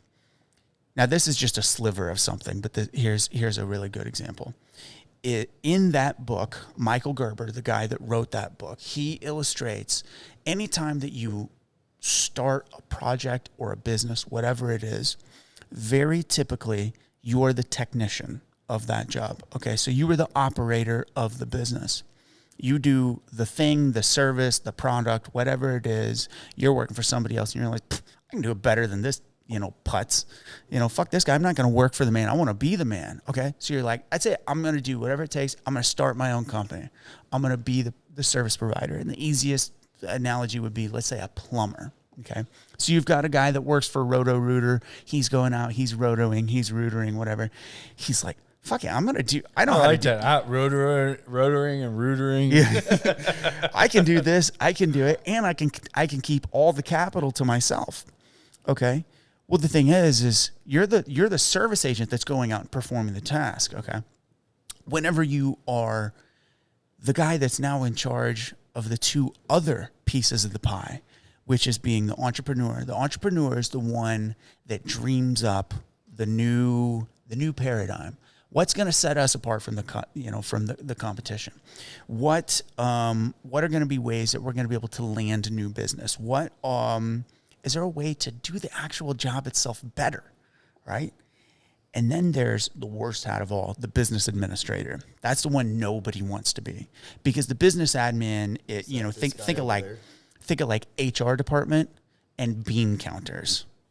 Okay, I'm pointing at someone somewhere over there that doesn't exist. Can you? Yeah, but the thing about like those guys is they're so foundational, so fundamental, and the bean counter is telling the technician, you got to do the job cheaper, you got to do it faster, you got to do it better, right? We have certain quotas that we have to, we're over our head in this job because you took too long, whatever. Well, don't fucking tell me how to do my job. You don't know how to do it, right? Okay. But whenever you own your own business, you got to wear all three of those hats. You got to be the technician doing the job. You got to be the entrepreneur figuring out how do I get more jobs. And then you have to be the administrator regulating all departments. So you're riding your own ass all day long. Exactly, right? And it's next to impossible to be able to do that. Yep. So that's where someone like Dane, you can take your foot off of the gas of the actual operations. That comes to just straight working in a business or on a business. Exactly, yes. And that's where it's something that's so big of like simplifying it down is when you're working in your business, you can't work on your business. That's exactly right. Yeah. And it's something that as I have pulled myself, the more I pull myself out of working in the business and working on the business, the more success we see. Right. And it's the better, like, everyone that has came on is 10 times better at what they do than I was. Right. And I have no problem admitting that. So to that point exactly, think about this. Think of a company that sells a product. The two easiest ones to point out. Let's use McDonald's and FedEx. Okay, what does McDonald's sell? Burgers and fries. No. What does McDonald's sell? Ooh. Convenience. Happiness? Speed. Yep. They sell speed, okay, which we could call convenience. I totally botched that one. I totally botched it. I'm a fucking genius, bud. I sound like I just really like McDonald's. I feel like I didn't hear Cody Ricky's say like, it. I don't feel like I heard Cody say it, so I'm not going to say. I don't think he said it. So That was I just heard a higher power. my headphones are working pretty damn clear, and I heard I think his headphones are fucked up. No, but that's the thing is they sell convenience, they sell speed. Yes, they offer cheeseburgers, but whenever you see those golden arches, what are you thinking? I got 5 minutes for lunch, and I need to grab that on my way to go somewhere. That's exactly right. Yes, and so that's what they sell. Okay, so now FedEx also. Do you guys know what FedEx sells? Convenience, literally. Well, okay, that's Oh, you got it once. You didn't get it twice. yeah, Good try. Doing better than you, bud. yeah. But what does FedEx sell? Do you guys know by chance? Because they don't have I feel like you're going to give me an answer that I'm not expecting. they don't have a product. You can't physically buy FedEx. We don't physically sell a product either. Right. Selling labor? I don't. They're selling It's a service. a service, like a service, right? service based. That's right. Yeah. Okay. So who provides that service, right? An individual. An individual. And what does that individual do? They're the pickup and delivery guy. Okay. That's the face of the company. FedEx has over 200,000 employees, right? But there's only 10,000 people that are actually driving those trucks. So that's, what percentage of the company is actually the face of the company, interacting with the customer, dealing with the customer, doing the service that they provide. Mm-hmm. Okay. That's where so much of that company's focus is on, is that face-to-face interaction with the customer. Okay. So what FedEx sells is, you have a thing that needs to be somewhere else. We got you. Okay. Now, FedEx has a lot to learn, and this is something that I wanted to bring in here. And this is the thing that I want to point out to here, is understanding what your role is as a business owner, or understanding what your role is as an employee or someone that's starting. What your product truly is. What your product truly is. Even if your product's a service, it's still a product. Right? Yeah. Or what's even gnarlier is whenever you get into lifestyle. Okay, when you start selling lifestyle. Let's make a perfect example out of Black Rifle Coffee Company. What do they sell? Coffee, right? No, They you know sell what they more of a you know what they really make money off of? Being fucking American. Being American, right? exactly. Being God, I'm they're- fucking 2 for They're 3, in bud. Cabela's. I'm going to need a raise They- after this podcast. They're in Cabela's. They sponsored Travis Pastrana out. Like, Yeah. they are like. I mean, I have Black Americana. Rifle. I have Black Rifle coffee at my house. Like, Yeah. Did but you it's buy it just- because you drink coffee? No, I walked because You I bought walked it into 'cause it looked Cabela's. fucking I'm like, this is bad. And it was badass tight. coffee. I'm like, Yeah. Okay, but I don't know how much it costs, but it's probably five times what normal coffee costs. So let's unpack that really quickly. Okay, Black Rifle Coffee Company. Mm-hmm. They sell coffee, right? Their coffee is $14 for a 12-ounce bag or whatever it is. Okay, let's say it costs them $6 to manufacture that bag. You can only get so cheap on coffee, like good coffee. Let's say that it is $6. There is a threshold. So they're making $8 a bag, right? Now, meanwhile, they also sell T-shirts, hoodies, hats, sunglasses. Okay, so what are they? They're actually a lifestyle brand that sells merchandise. Okay, so you go to the Black Rifle website, or Butt Snorkeler, or Pit Viper, or somebody like that. What are you buying? You're buying a brand image that represents your ideology, especially Black Rifle. Yep. Okay, their T-shirts are fucking $40 a piece. Their hoodies are $75. How much does it cost to make a hoodie? A good hoodie, like a next level apparel hoodie. But whenever I'm pretty sure on my website they're like $35 a piece. yeah, but whenever they're buying at volume, okay. Whenever they're buying at volume, it really only costs them $5 a pop. Okay, so their markup is significantly higher on a piece of merchandise than it is. Timer's getting high. Yeah. Logan just keeps trying bigger and bigger. Now. We're very Dude's close got to a being hand done here. cramp over there. So the reason that I bring this up is understanding what your role is, what you sell, and where your markup actually is. Another example, the perfect example, gas stations, right? They sell gas so you stop. But really where they make their money is on the inside. Yeah, it's off of Kit Kats and Monsters and that kind of shit. You can't run yet, Cody. Put your headphones back on.